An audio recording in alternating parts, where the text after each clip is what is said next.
Olá, queridas amigas, no podcast de hoje, eu gostaria de compartilhar o que eu aprendi enquanto eu li o primeiro capítulo do livro Mentalidade da Pobreza.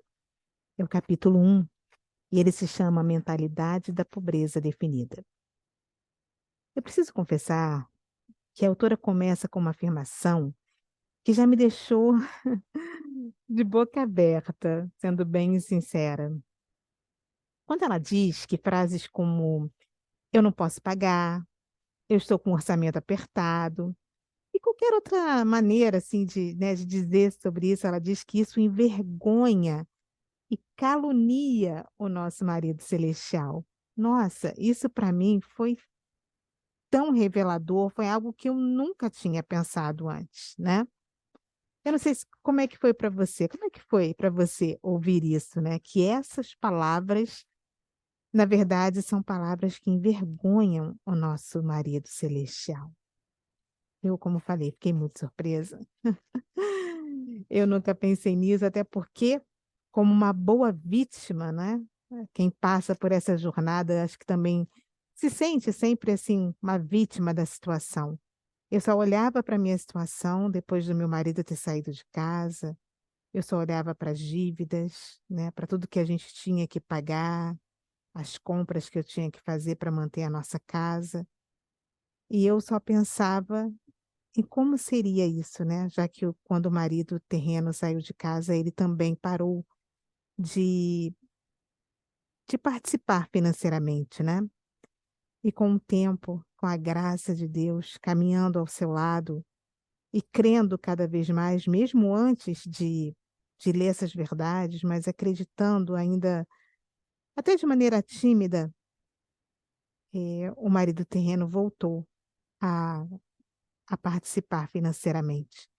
Mas eu também quero contar uma coisa para vocês, mesmo hoje, tendo meu casamento restaurado, há momentos ainda que o marido terreno não participa, né, às vezes ele não paga alguma conta, isso me deixava muito insegura, muito desesperada. E esse livro e essa mentalidade da pobreza, que eu todos os dias quero deixar de ter, tudo isso tem me ensinado, e isso não tira mais o meu sono como tirava antes, sabe. Apesar de obviamente, não ser uma situação confortável, eu não estou dizendo isso, mas eu sei para quem olhar. E isso realmente é algo maravilhoso. Viver dessa forma é algo que eu não sei, eu não sei nem explicar em palavras, não é? Mas, de qualquer maneira, olhando para a minha situação hoje, olhando para quem eu quero ser amanhã, cada vez melhor, cada vez mais uma noiva melhor para o meu amado, né? Me chama muita atenção pensar como eu era e como o mundo hoje sofre dessa epidemia, né? Quando você escuta cristãos, não cristãos, comentando sobre a sua situação financeira de forma, às vezes assim, até aberta demais, né? E muitas pessoas, mesmo sendo cristãos, se colocam de uma forma inferior, né? Dizendo que elas não têm, que elas não podem comprar algo novo, que elas não têm como fazer nada. Ah, eu não tenho como fazer isso. E quando alguém até elogia, faz alguma, né, comenta algum comentário positivo sobre algo que você possa ter comprado, que uma pessoa, né, possa ter comprado, você praticamente se defende, né, é como se fosse algo errado você ter comprado algo novo para você, para os seus filhos, é como se você estivesse fazendo, como se fosse cometendo um pecado, assim, né, você quer se desculpar, quer se justificar, e você não percebe quem te deu aquilo, né. Quem te abençoou? E é importante que a gente tome essa consciência. Essa postura pessimista da vida é algo que esse capítulo nos faz refletir. Veja essa passagem.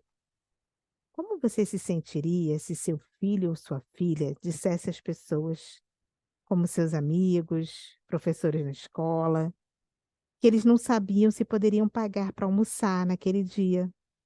Talvez porque eles estavam sem dinheiro, com um orçamento apertado, quando eles nunca pediram dinheiro para você.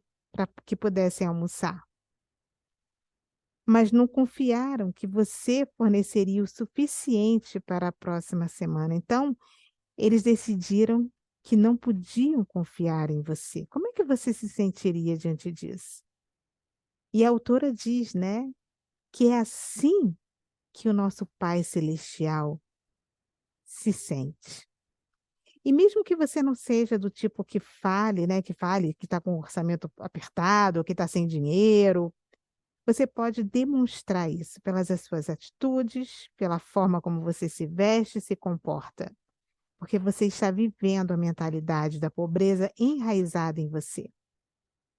Felizmente, quando um cristão acredita que é pobre, seu semblante, a sua aparência, o que dizem e fazem sempre reflete a pobreza. No entanto, se uma pessoa acredita que é rica, de acordo com as suas riquezas em Cristo Jesus, então seu semblante, a sua aparência e tudo que eles dizem e fazem irradia riqueza. Outro dia eu estava meditando sobre esse aspecto, né, de como eu sempre quis disfarçar, esconder quando eu tinha algo novo, quando eu sabia que era algo bom, até que chamava atenção, eu ouvia elogios, eu sempre tentava, dar uma desculpa, sabe, eu me sentia meio que envergonhada, até culpada de ter algo assim, né, que chamava atenção. Então, nesse mesmo dia que eu estava pensando sobre isso, eu fui ao sapateiro pegar 2 sandálias que eu tinha deixado lá para consertar. E eu achei tão inusitado, porque o sapateiro, na hora que ele me entregou as sandálias, ele virou para mim e disse assim: "Essas sandálias são de gente rica. Só quem tem um ótimo salário, quem ganha muito bem, pode ter sandálias assim". Eu fiquei, assim, espantada com aquele comentário, não era nem a primeira vez que eu tinha deixado as sandálias lá para ele consertar e ele nunca tinha falado dessa forma, né. Eu vi que realmente era aquele momento que eu estava, assim, sendo experimentada nesse princípio que eu estava meditando um pouco antes. Então eu sorri para ele e disse: "É verdade, elas têm uma ótima qualidade. E realmente o preço foi caro, mas foi Deus quem me deu. E deu a você o dom de deixá-las novas novamente para mim, porque realmente como elas são muito boas, eu posso aproveitá-las ainda mais depois do seu conserto. Muito obrigada por isso". E fui embora feliz por me sentir realmente abençoada, por saber que não sou eu, tudo que eu tenho, né, vem dele. A minha vida é uma bênção, porque é ele que tem me dado todas as coisas.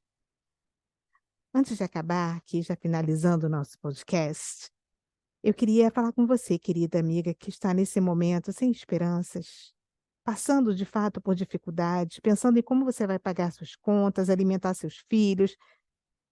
Eu não sei qual é a sua dificuldade financeira, né, talvez seja pagamento de uma dívida, até da escola, do material escolar dos seus filhos. Vamos fazer um ato de fé nesse momento? Você pode me acompanhar, se você quiser. Querido Deus, socorre essa sua filha nesse momento. Que ela não use mais palavras de pobreza e derrota, pois a boca fala do que o coração está cheio. Enche o coração dessa minha querida amiga de fé e esperança em ti, que é o Senhor que anseia para ser bondoso com ela. Sim, Senhor, você ainda se levantará para mostrar a ela a sua compaixão e a sua bondade, pois você é o nosso Senhor, o Deus de justiça. Ai, como são felizes, essa minha amiga é feliz e eu também, porque nós somos aquelas que esperam em ti. E essa sua filha espera agora pela tua providência, pois ela sabe que você, que é o nosso amado, suprirá todas as necessidades dela, dos filhos dela, da família dela, de acordo com as suas gloriosas riquezas em Cristo Jesus. Ah, querida amiga, esse capítulo nos leva a meditar sobre todas as vezes que envergonhamos nosso Pai Celestial. Se você e eu cremos em Deus, dizemos que somos filhas dele, Precisamos parar de envergonhá-lo. Precisamos parar de difamar o seu bom nome. Precisamos parar de dizer às pessoas que, embora você seja uma filha de Deus, você não sabe onde vai conseguir dinheiro suficiente para pagar suas contas, se alimentar, se vestir seus filhos. Sim, as palavras são duras, mas eu acredito que elas vão nos ajudar a lembrar desse ensinamento. Agir dessa forma é como dar um tapa doloroso na face daquele a quem professamos amar e confiar. É esse Deus, é Ele que está aqui conosco, que possui tudo aqui na terra. Os recursos dele são infinitos e é Ele que vai suprir todas as suas necessidades de acordo com as suas riquezas em Cristo Jesus. Querida amiga, seja muito abençoada, que Deus te abençoe, que Deus te enriqueça com todas as riquezas que Ele tem reservado, que Ele reservou para você. Um grande beijo. Fiquem com Deus.